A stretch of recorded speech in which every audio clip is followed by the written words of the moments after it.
Yeah, branding stuff like that. So audiences like that kind of stuff, and you get to give away tickets, all that things. So you can give away tickets to people in the business. It makes you very popular, you know. Morale building. So there you go. It's just getting everybody in the station out doing these types of things really builds a kind of a team spirit there. So bottom line is that they still want to see this get money somehow, but it's going to be considered less of a priority than in sales, for instance. And sometimes sales and promotions will team up, right? Because they overlap. If you've got a big event coming up, some advertisers may want to kind of connect themselves to that, and so you can sell that possibility as well. You know, presence at your booth or whatever you do. So promotions is there. You know, there are. You don't need an internship. You basically need to call the promotions manager at the station, say, what are you guys doing this weekend? Can I come out? Can I help? I'll be there. If you're really responsible and useful and you interact well, then they may invite you back, and then find something paid for you eventually. And it's possible to move from promotions into ads or into some kind of production and stuff. So it's and it can be creative. You can come up with new things to do that the station will actually try to do. So those are typically what's still going on in radio stations. And as I said, these two things have not been cut the way that production positions have, because this is where the money comes from. So even if you're in a cluster station, each station will have their sales manager and sales execs who sell only for that station. But they may also have in their back pocket, oh, you maybe want to be on a sports station? Here, we got this one and stuff. So, but you'll work for an individual station, in part because it's so competitive, and you want to rule there. Okay, well, that covers operations on the radio side, and next class on Thursday after the quiz, we'll look at operations on the television side, the rest of that. For now, let's look at reviewing for the quiz. So I have here a resource which is going to be different than the one that you can work on, right? Okay, Tony has made an announcement about these things. Also Tony's second announcement regarding the broadcasting club. If anyone is interested in radio, having a radio show maybe after all we talked about, would be this Friday, 11/17. We'll come in at 12:30 for the club meeting. So the BIMA Club is going to be starting a radio station. There may be some availability for spots to be on the air. All of that would be probably discussed at starting 1:30. But be there at 12:30 if you're interested in being part of the club and maybe doing some radio. There are a bunch of people already kind of just about to start broadcasting, so you'll maybe have to get in line or team up. Who knows how it'll all be, but worth trying. Okay, quizzes. So I just wanted to show you, where is this page review quiz 2, right? So this is there, it's available, published. And so I sent this out as an announcement last week, but here it is again. So 25 questions, multiple choice, covers chapters 8 to 10 of the textbook. You can review all of the questions that we have looked at on Kahoot. And I also dumped them all into a different type of document that I can use with you here in class, just to make it go faster. But your access between now and Thursday is this way. Has anyone used these yet? Yeah, okay, they work? Yeah, Wait, okay, great. Those 3 pins? Those 3 pins, yes. Okay, well, Olive has used them, so they're up there and functioning, so that's good. And have been since last week, so you can review using those. But just for in class here, let us try this thing here. I have a quick question. There Yeah. are a couple questions on some of the questions, I guess, on Kahoot. Some of them have more than one answer that's correct. Is that going to be the same on the actual quiz? No, I had to eliminate that. Okay. Yeah. So, alrighty. Question. So this is set just to go question one by one. So AQH and TVQ. You remember what AQH stands for? Average quarter hour. Right, average quarter hour. So that's a ratings thing. So do ratings give us a good qualitative impression of audience? No, Richard shook his head, right? So we would say this is false, I'd say. That's quantitative. It's quantitative, right? So, whoops, hey, hang on. How do I get to see the actual answer? Because that's what I want to see. It gives it to you at the end, right? Oh, that sucks. We can't do that. We want them one at a time. I think that's how it worked last time. Yeah? There's too many there. We'll get them all right anyway. I guess. I just like to have this proved to you, though. How can I do this so that? Oh, damn. What if you hit submit quiz? Will it just tell you if you got it right? That's an idea. Or make another tab and it'll show. I have 54 unanswered questions. Do I want to do that? I don't think so. Let's go through the Kahoots again. That's 45 out of the 50 possible. So let's do it this way, I guess. Curses foiled again. All right, so let's hit the Kahoots, and that way we can go through here. So just remember that there won't. I'll have to disambiguate those that are. Whoops. All right. Quiz 8. Play it. Classic. Oh no, do we have to play this? Can't we just step through it? Oh God. Why don't we just do the quiz? All right. What do you mean? This It quiz? just makes more no. I don't, Go back and do the It quiz? just makes a little more sense. You think so? Okay. I'll follow you. Let's head on to the next one. You'll have to take my impression. Let's see if I can do well on this. And we'll I see. hope so. I hope so too. It'd be embarrassing, but it wouldn't be the first time, right? Television program testing is used to gauge audience reactions to plot, characters, and program elements. So program testing. True or false? Very true. That's true. Very true. Okay, on we go. I believe that.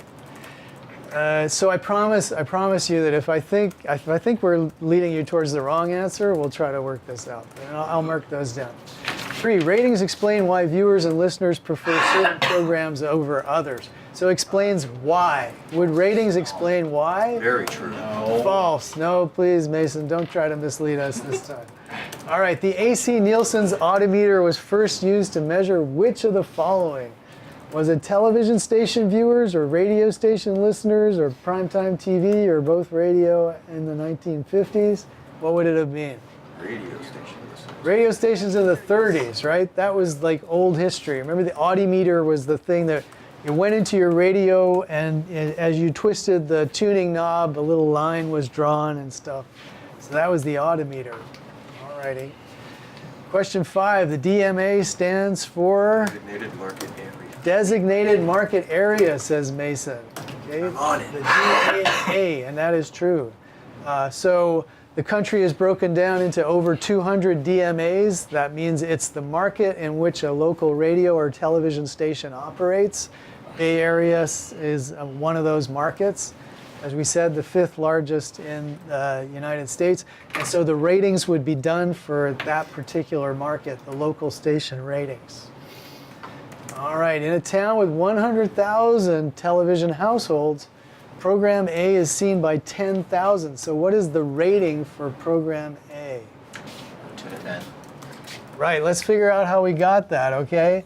There was 10,000 in a market of 100,000, and we're talking about ratings, right? So the thing to do is to say rating is a percentage. So if we just knock off these zeros, it's 10%, right?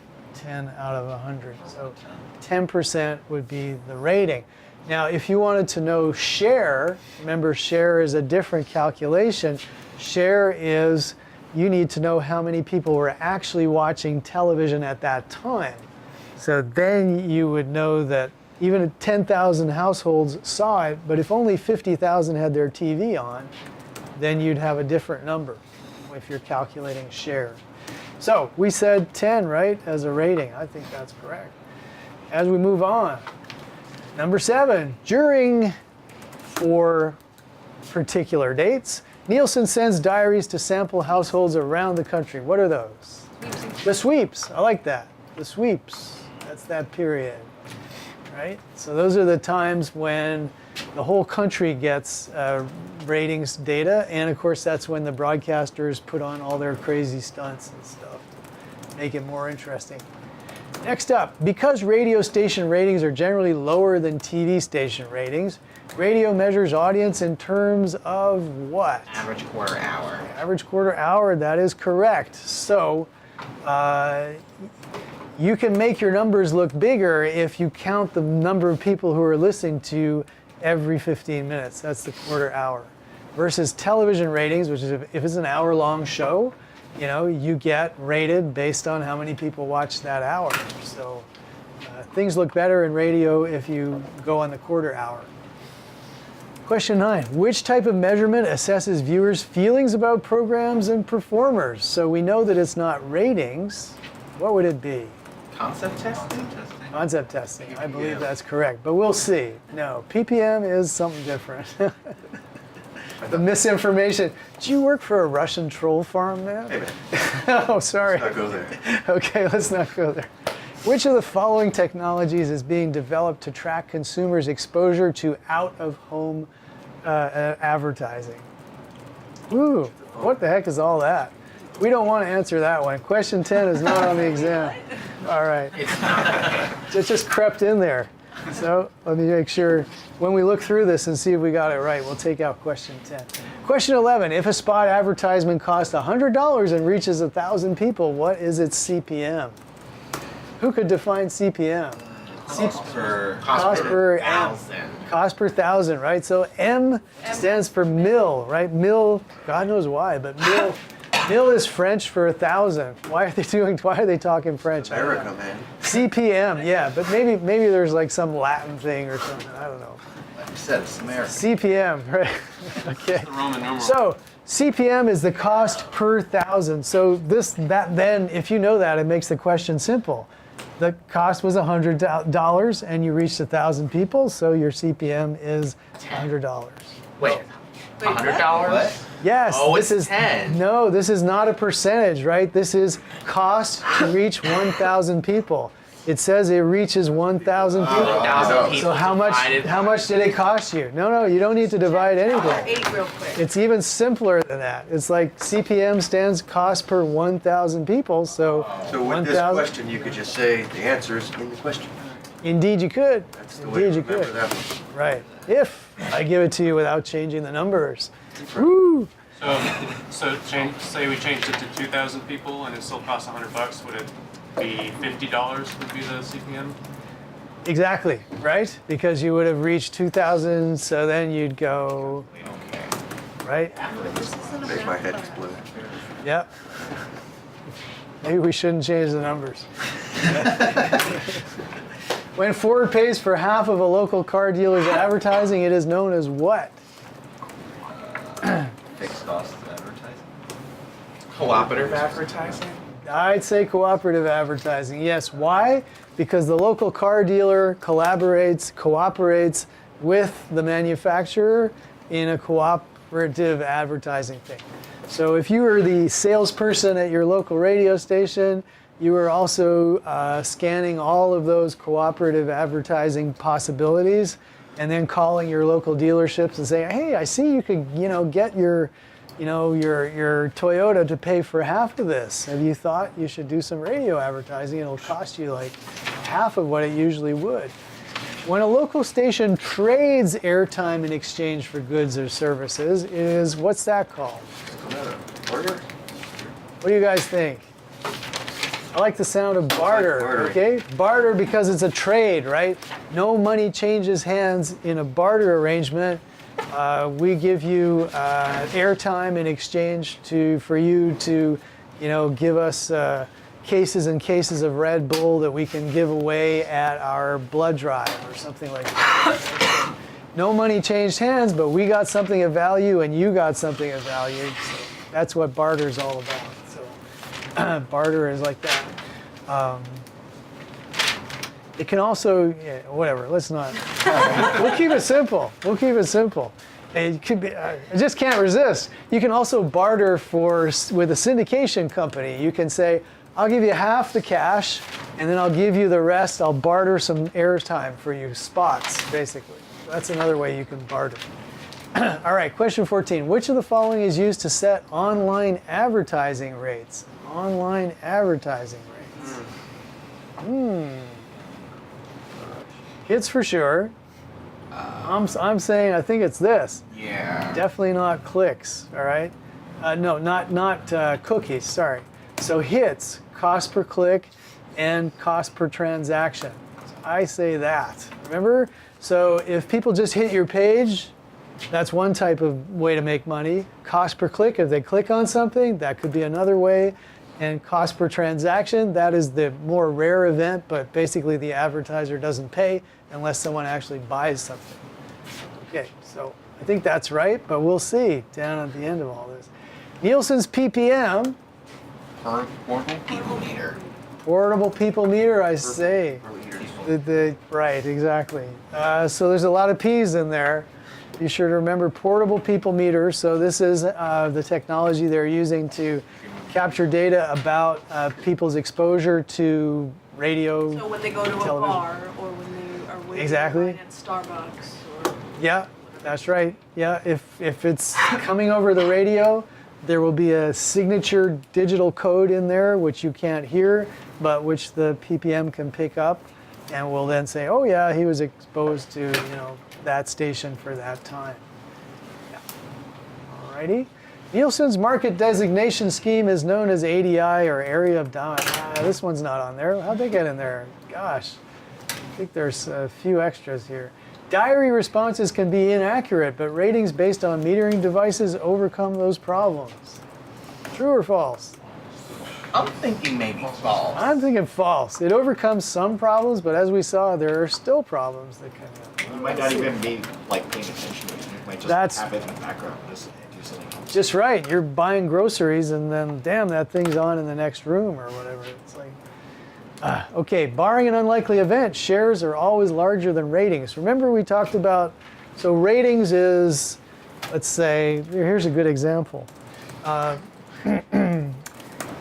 If we said this is good for ratings, 100,000 households with television, HUTs or HTTs, and so 10,000 people listening, and we also said, let's say only 50,000 of them had the TV on, right? So this would be relevant to share. This would be like ratings. So if we calculated the share, it would be 10,000 over 50,000, which would turn out to be 20%. And so as you can see, if the rating was 10% here, but as soon as we go to share, we're counting a smaller number of people because not everybody has their TVs on at the same time. So shares will almost always be higher than ratings. So let's go for true. We'll be daring, we'll say true. And we'll go on. Ambient awareness is blamed for a decline in journalistic substance. I'm not sure. Yeah, that's a weird one. Ambient awareness, remember, that's where through social media you kind of sort of know what your friends are doing anytime you want, but you don't really engage with them as, the same way that you would have face to face. So that's ambient awareness. But do you think that has an impact on journalistic substance? Probably not. I don't think so. I think they're two different things. I think that's. As social media change, ambient awareness is likely to weaken. I don't know. Screw that. Who knows? Question 20 was like, geez.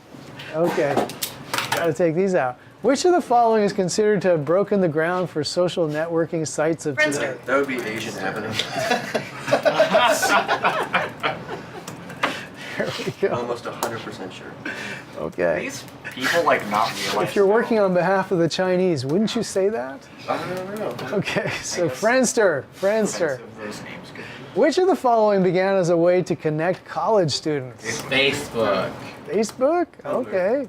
I'll say Yeah, sure. yeah. Yeah, sure. Google Are those Plus. names like Asian? Google Plus. Well, now which of the following describes Google Plus? this is where It's it like a was two social different layer. things. Is that right? Yes. Oh, that was a mistake. Okay. I think it's most definitely a social layer of boringness across all of Google's services. Yes? Were those like sites like Asian Avenue and such not considered, I guess, risky at the time in terms Did it even exist? I don't even know. Yeah. I think it's something they just made up. Yeah, I don't know. It's potentially offensive in this day and age, but my God, They have all those like things have changed. I racial know. dating sites, that are like, Blackpeoplemeet.com. yeah, like East meets East. I want to be a power couple. Yeah, I don't know. Which of the following best describes Instagram? a place to store A social visuals. This was network. also, I'd say I'd go A and B for Yeah, this I one. would too. But if one of those definitions was to change and be something ridiculous, then things would be different. Which of the following best describes Twitter? Microblogging Yeah. and open access. Wait, is it? and It's not open. hearing craziness from. Well, it's open access in the sense that you don't actually have to give your name and. A lot of these terms are really like open.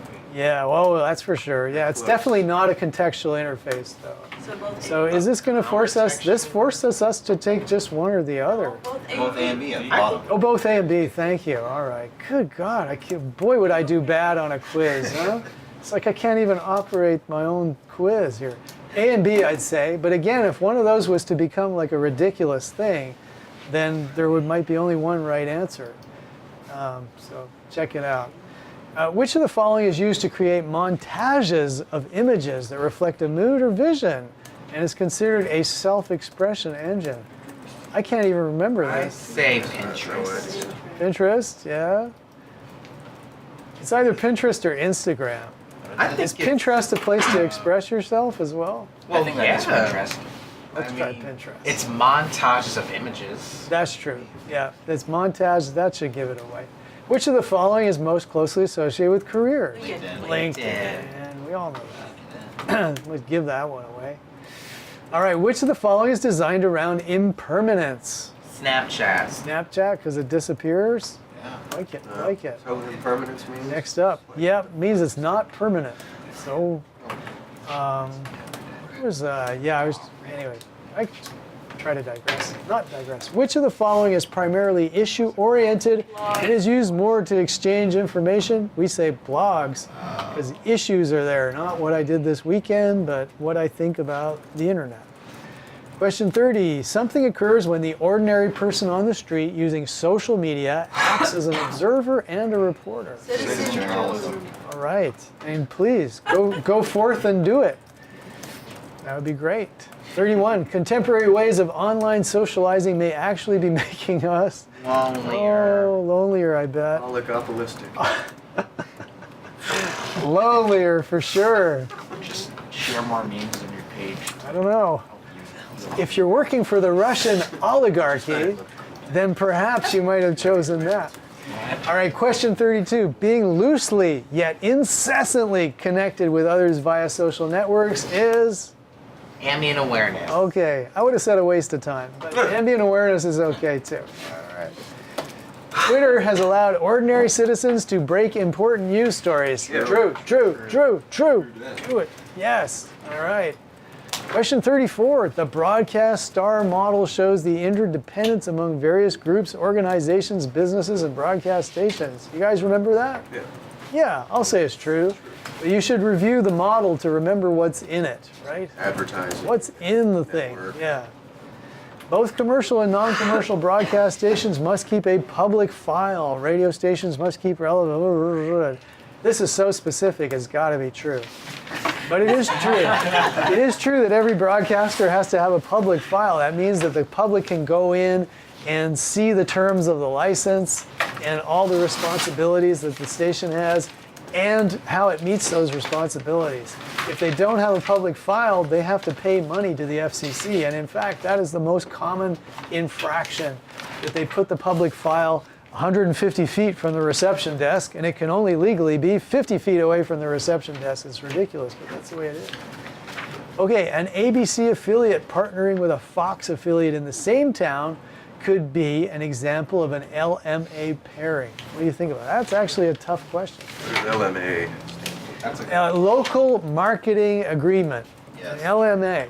That could Which- be true. That could be true, yeah. It's like the CW, right? Or like the, right? Well, it's at a local station level. So remember that the FCC will not allow you to own 2 of the top 4 performing stations in a particular DMA. What that means is you could own an ABC station and you could own coffee, but you can't own an ABC and a CBS station at the same time. But there is a way to get around it, right? And so you could have different owners, but let's say the Fox affiliate would say, okay, I'll make a deal with you. You can operate my station and we'll split the proceeds, but I'll remain the owner of the station because you're not allowed to have ABC and Fox together. But you want to do this, we can make it possible. So yes, an LMA, a local marketing agreement, means that you can operate a station that you don't own, even if you would otherwise technically violate those rules if you owned both of them. So, okay, cross ownership is another term for group ownership. That's false. That is false, that's right. So group ownership is like when you're Entercom and you own 450 radio stations. That's group ownership. You don't own them all in the same place, obviously. Now, cross ownership is when you own a newspaper and a television station, for instance. So it's not the same thing. Okay, gotcha. All right, a program length infomercial for a skincare system is an example of Toll. toll. Yes, we remember that. So remember back, even in the early days of broadcasting, you could buy like a 10-minute period of time and you could pitch, you could talk about, the great development we've got on Long Island or something like that. So that was called toll broadcasting, where you paid per minute of being on the air. And you can still do it, buying time overnight on Cron for your ab cruncher. All right, the craft music is sponsorship, right? Because it's got a company name in it. Paying a monthly fee to access the Wall Street Journal. Subscription. It's subscription, right? You're subscribing. Where is that? None of the Sponsor? above. None of the above, I guess. Ooh, tricky, tricky. Terrible at But it should be Are you okay subscription. still? Pardon me? Are you okay? How so? None of the above? None of the above. Oh, yeah, I'm all right. To defend itself against charges of libel, a broadcaster can demonstrate the allegedly defamatory statements are true. True. That is true, right? So remember, someone can sue you, but if what you said is true, they don't have a leg to stand on. That's right. This is in the ethics thing. Which of the following is not a component of the broadcast star model? So we're just back to talking about that. The FTC, right? The FCC is relevant, but the FTC is not. Which one is the FTC? All right, hit it again. 43. Which of the following would disqualify someone from owning a broadcast station? Not me. Not me. Oh, there you go. Rupert Murdoch. You Australian. Okay. Something refers to a station being owned by one company but operated by another. Cross. What is that? Duop. Local market Dee-dee-dee. agreement. Didn't we just We did that, but we did it in another form. So the LMA local marketing agreement. Okay? Unless I'm wrong, but we'll see. Something refers to a single entity owning more than 2 radio stations in a market. Duopoly? Duopoly. I think that's right. Yep. 46. The rule that local cable providers include all the over-the-air TV channels in its basic lineup is Must carry. must carry. I like it. Okay, so this one it's an easy name to remember. They must carry all those stations, right, to stop them from cutting them out. The practice of requiring cable companies to pay local stations for the right to include the local TV signals is, so this is where you could get hung up. Don't answer must carry. It is a retransmission consent, okay? So this is where the cable company says, hey, they say I must carry your station, but you have to give me permission. So you need retransmission consent. You can't just go and get it. You got to ask. This type of defamation occurs when the offending statement is spoken. Slander. Gosh, you guys know that well. So be careful what you say. 49. Reverse compensation refers to, what would that be? A network paying a Oh, station Indian fee. giving, isn't it? A network paying a station fee. Offensive to Indians. Oh, come on. Please. Okay. It's classic. I bet you're still for like, okay. A network paying a station fee to air a network's program. So, whoops, that's incorrect. Hang on. A station paying a network for programming. That's the way it is. All right.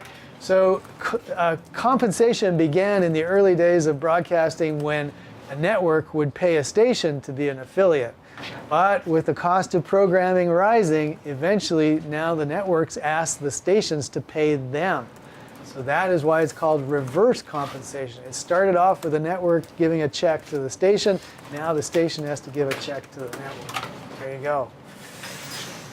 50. I bet we're almost finished. Toll broadcasting was the first model by which airtime was sold to generate revenue, but it has not been used since the 1950s. False. We're still using it in the middle of the night. I was gonna say, what? This type of defamation occurs when the offending statement is printed. Must be libel because we already used slander. And where are we at? 52. Consolidation led to a media market that is increasingly oligopolistic. I love it. Yes, that word.